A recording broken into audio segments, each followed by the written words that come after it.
and welcome to Myth Monsters. My name is Erin and I'll be your host for these little snack bite-sized podcasts on folklore and mythical monsters from around the world.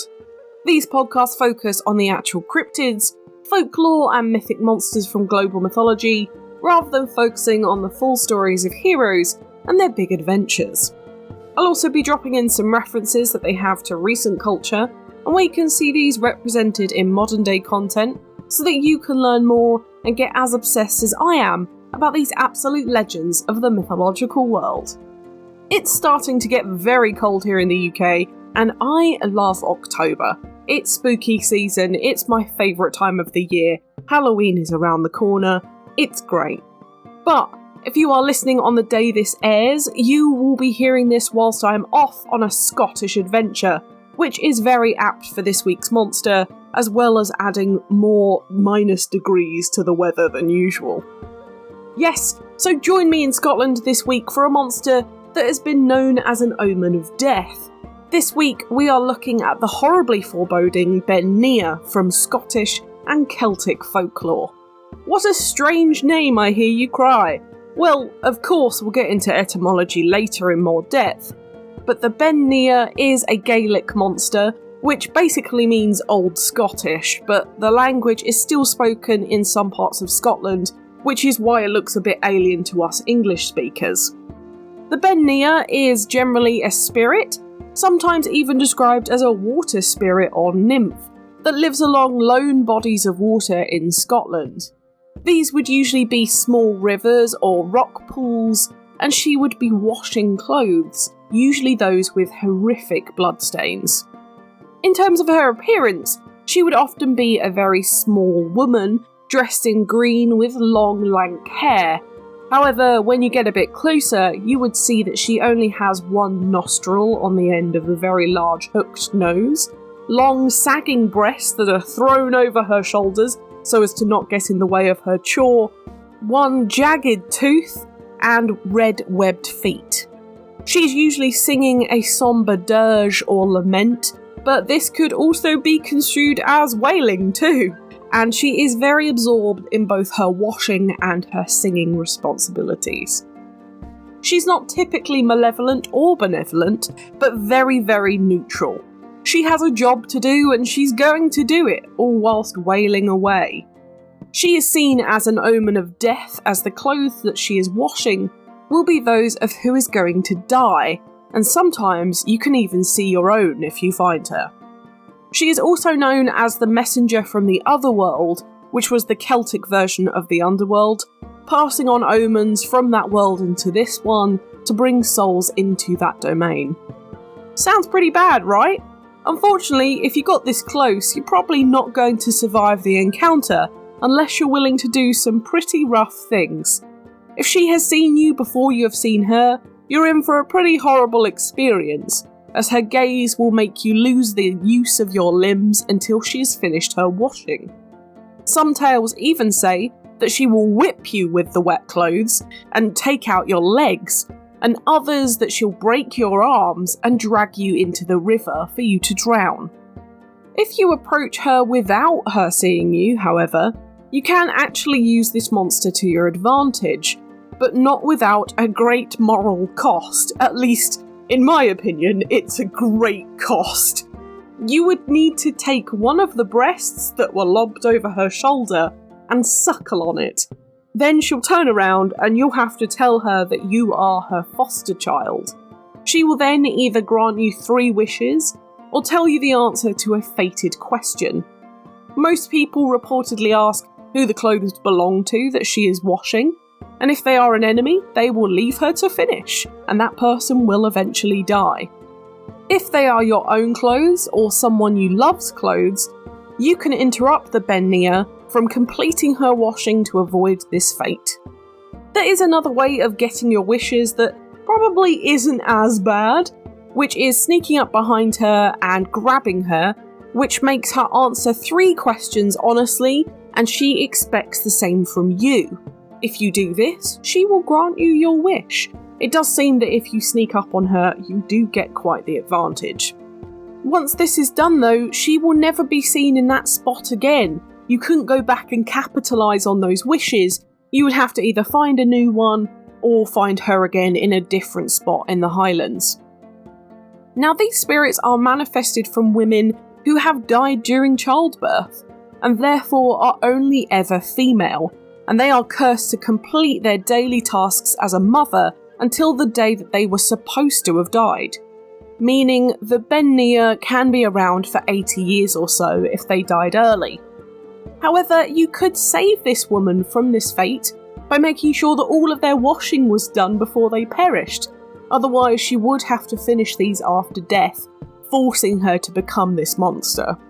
There's no way to exorcise or remove a Bean Nighe from an area either, so you are just kind of stuck with one unless you go and talk to her, but risk either breastfeeding from a ghost or being paralysed and drowning in a puddle. Now, for etymology, we established earlier that this monster is Gaelic, but the term Bean Nighe in this lovely language means washerwoman. However, these type of spirits in Scottish Gaelic are called Bansith as a kind of umbrella term, but in Irish Gaelic they're called Banshee, which translates into fairy woman, woman of peace, or woman of the sheed or mound. And you may actually remember that I've used this word before for another monster that we'll get into later, as it does really importantly link these two monsters together.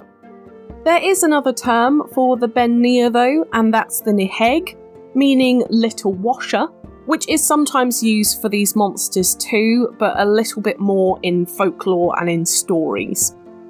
The French actually have their own version of this monster called Les Lavandiers, which means night washerwoman, so that one's fun too. Maybe we will cover them in their own episode one day, but we'll figure out if there's enough content another time.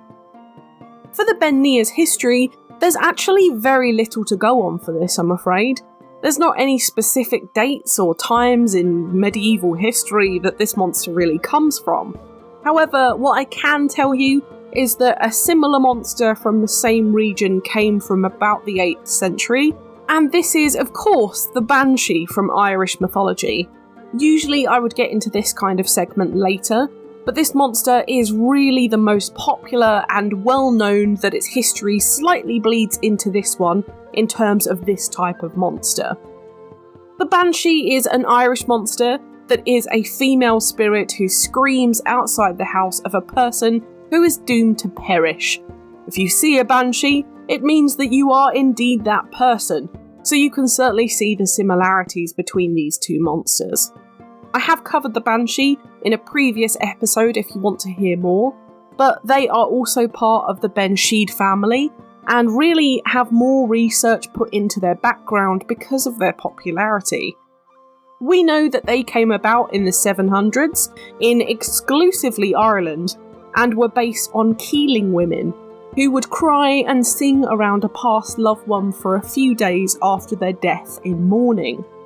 Banshees do go back as far as the 700s, but the first written account was in 1380 of a Banshee, so we do know that this type of monster goes back as far as the Middle Ages, and interestingly, across the pond, with pond I mean Irish Sea, in Scotland at this time, it was a rife time for death and destruction, and a perfect habitat for something like a banshee, and that is where our monster comes in. In 1300 exactly, the English started an invasion of Scotland under King Edward I, and these wars have been going on for the last 4 years already, leaving many Scottish and English dead for miles around the borders. And yes, if you are familiar with William Wallace and Braveheart, then this is also when this took place and when he existed, because they may take our lives, but they will never take our freedom, yada yada yada. But alongside a lot of soldiers dead, those at home were not much safer during these times, with the average life expectancy at a max of 45, and medicine not being very well developed. Appearances of the Bean Nighe were all too common. Not to mention that in 1346, the Black Plague struck all of Europe, leaving at least 200 million dead across the continent, and killing off 30 to 50% of the entire population, meaning that burying your expectant wife, sister, mother or daughter was not uncommon. I will say as well that Scotland really was having a rough time during this part of history. Damn us English, we truly were a nightmare back then. But where I lack in exact dates about our monster, and of course I can throw out all of this medieval history, I can actually make up with some really great stories about the Bean Nighe. This story is called The Mermaid of Loch Sin and is from the Scottish Highlands. It starts with a woman from Cromarty, which is on the Black Isle of Scotland to the east, was walking along Loch Slin one Sunday morning, and she saw a washerwoman smacking clothes with a bludgeon. Laid out next to the woman were around 30 shirts, all smeared with blood. Later that day, the local abbey roof collapsed during service, killing everyone inside, totaling 36 people. Interestingly though, this collapse wasn't documented in history anywhere. We can't find any records of this happening. But the same abbey roof did collapse in 1742, which killed nearly 50 people, and some say this was the omen coming true. I do have another story about Gile Cysfilic, which is Gaelic meaning wet-foot man, and I will not be saying it again because it's really hard to pronounce and I'm sure I've already butchered it. So please realise that when I refer to he, I'm referring to him. So he was going home to the island of Benbecula in the Scottish Isles, which is actually one of the islands to the west, and he spotted a washerwoman next to a loch singing. The man snuck up on her, seized her hand, telling her to give him 3 things: to tell him whose death shroud she was washing, to give him his ideal wife, and to keep the seaweed flowing into the creek near his home. The Bean Nighe replied that she was washing the shroud of the leader of the clan Ranald, a friend of his, stating that he would die if he were to cross a certain village by foot ever again. The wetfoot man picked up the shroud with his spear and launched it into the loch, saving himself from the Bean Nighe, and ran as fast as he could to his friend's home, telling him everything. The clan leader quickly created a boat at first light, and then sailed across the loch to avoid his fate, and therefore never again returning by foot through the village. I will say that a lot of this story was Gaelic, and the translations are rough, but I did what I could with my resources here. Now, in terms of comparisons to real-life monsters, the only real thing that these have ever been mistaken for in terms of this type of monster, not this specific one, are actually barn owls, if you can believe it. These lovely birds sing a beautiful but sad sounding song and are found throughout the British Isles, very luckily. For mythical comparisons, of course we have already talked about banshees, and they are almost a sister monster to this one from across the Irish Sea, which is really interesting because in terms of history, the Irish and the Scottish from the 1300s were very much in conflict as Robert the Bruce went over in 1315 in the first wars against Ireland as independence for Scotland. But it does make sense that some of their folklores get mixed together as they also shared the same core Gaelic language structure too. And of course, they're close in proximity. We can see influences from Scottish, Irish and Welsh folklore coming into English folklore. We can also see, because of the Viking influence, we get a lot of their mythology mixed into ours as well. So it is definitely an amazing bonus of being from the British Isles, is that we have so many countries and so many different folklores to pull in for a massive amount of influence in our culture and society. The park is now open for the new season. Adventure ho! Oh, I'm so excited! New and old characters once again return to Proserpina Park with another mystery on hand. Hi, I'm Jessica. I'm Alina. These are my friends, Drew and June, and, Dog. We're still new to the park. We want to know everything. Well, let's see. The obvious things are stay away from the waters. He's an Encantada, a were-dolphin known along the Amazon River. Stay on your guard. A were-dolphin? Oh, like a werewolf, but dolphins! Stay away from the mountains. Anansi! Oh my god, I didn't think we'd actually meet. Child, You are dealing with not just any god, but a trickster. I am not always the hero in the stories. And stay away from the woods. Let's go. Let's go. Wait for me. Just run. Okay. So even unicorns are mean creatures here. What's up with that? Wow, this park is pretty dangerous, isn't it? A new season of Residents of Proserpina Park returns. The residents have been waiting. Come on. You wanted to see how I survive in the park? I'll show you. Now, onto modern media. I have actually merged banshees with them this week to fill this out, as they are immensely similar monsters as Cries of Death. So a lot of these you'll see a crossover between my banshees episode. But for art, have a look at The Washerwoman of the Night by Jean-Edouard Dagent from 1861, The Bunworth Banshee by Thomas Crofton Croker from 1825, or Washerwoman by a Brook by Jean Pillemet for some classic portraits. Or I would really recommend independent art this week for some really spooky images of banshees and Bean Nighe. In movies, we have Monster High, Scooby-Doo, Star Wars The Clone Wars, Rebels, Banshee, Darby O'Gill and the Little People, The Nightmare Before Christmas, and The Scream of the Banshee. For TV, we have Xena Warrior Princess, Charmed, Supernatural, Sabrina the Teenage Witch, Legacies, X-Men, The Ancient Magus' Bride, The Imperfects, Lost Girl, The Quest, So Weird, Teen Wolf, Big Mouth, Gargoyles, The Real Ghostbusters, Roswell Conspiracies, Aliens, Myths and Legends, Extreme Ghostbusters, Cat Scratch, Arthur, DuckTales and Ruby Gloom.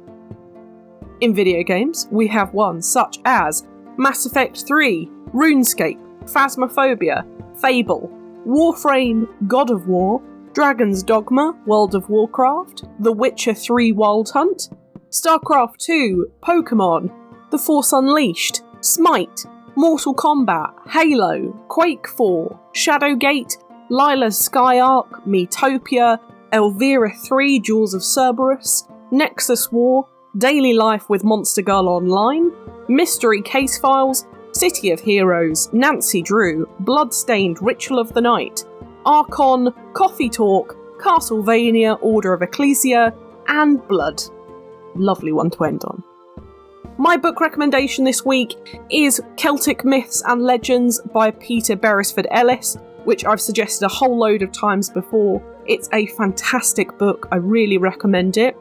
Or if you want to go specifically into Scottish, the Anthology of Scottish Folktales by Donald Smith is a fantastic resource for some great Scottish folklore stories.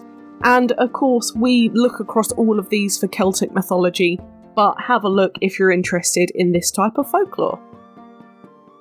Welcome to Tabletop. My name is Nick, and I think that fudging dice rolls is totally okay. Hey, it's me, Franco, and rolling for initiative sucks. I'm Daniel, and I think you should modify your first level characters as much as you want. And I'm Shade, and if your TTRPG hasn't evolved into a LARP, you've done it wrong. And we all host Tabletopped, a TTRPG podcast about all things games and storytelling. And sometimes we have game designers, professional researchers, and even the occasional owlbear. If this interests you, listen to Tabletop every Monday wherever you get your podcasts. Tabletop is a proud member of the Helios Network. But now it's time for Do I Think They Existed? I'm going to say yes. Almost definitely. It makes sense that with their historical context, that these kind of omens were respected and feared. I grew up on Celtic and Gaelic folklore as well as traditional English folklore, of course. But because of all this, all of these folklore tidbits were really important and hammered into me and my family growing up. And banshees were always one of my favourite myths as well as one of my most feared. I was always taught to never pick up an abandoned comb or hairbrush and to avoid looking at people in the woods. So this one does really resonate with me as well. Of course, it makes sense that this myth exists in the first place. I'm sure seeing your grandma washing out blood of soldiers' clothes is a bit of a bad omen in itself. But with the amount of death and realistically genocide of the Scottish people by the English, it definitely adds a foreboding tone to this monster. Cursed at their death at the hands of their gender, really, and actually by their own offspring, the one thing that women were encouraged to do back then, which makes this monster very human as well as very tragic, and especially looking at it from a female perspective, it's definitely one that resonates with me. The concept of a woman dying in childbirth is so sad and tragic to think of now, but back then immensely common, and having this folklore hang over the top of you would have been horrible. But it does make it a very interesting monster to study nonetheless, taking out all of that trauma from it. But what do you think? Did the Bean Nighe haunt the lakes and ponds of the Highlands? Let me know on Twitter. I would love to know what you think about this one. Now, this monster has been on my to-do list for a really, really long time, so I'm really glad we got to cover it, although I will say I recorded this over and over again because I could not get the pronunciation right. You should have heard my swearing, it was horrendous. But if you heard my Banshee episode, you will know that these types of monsters are one of my favourites. So to follow with this one is wonderful, and I really encourage you to listen to that one if you're interested in this one. Next week though, we are heading over to Korea for the first time in ages, and we're looking at a mischievous little goblin from Korean folklore. So keep an eye open for pranks from the Dokkaebi next Thursday. I'm really excited to cover this one. For now though, thank you so much for listening. It's been an absolute pleasure. If you enjoyed this podcast, please give it a rating on the service you are listening on. I've got the Twitter for any questions or suggestions on what monsters to cover next, and I'd really love to hear from you. The social media handles for TikTok, YouTube, Instagram and Threads are Myth Monsters Podcast, and the Twitter is Myth Monsters Pod. All of our content can be found at mythmonsters.co.uk, and you can find us on Good Pods, Buy Me a Coffee and Patreon if you want to help me fund the podcast too. Also, just a reminder that I am at MCM Comic Con in London on Friday the 27th. If you are about, please make sure if you spot me to say hello. I will be wearing my own merchandise because I'm a loser. But if you do follow the podcast or follow me, please do come and poke me on the shoulder. I would love to say hello. Come join the fun though. Share this with your pals. They might love me as much as you do. But for now, stay spooky. And I'll see you later, babes.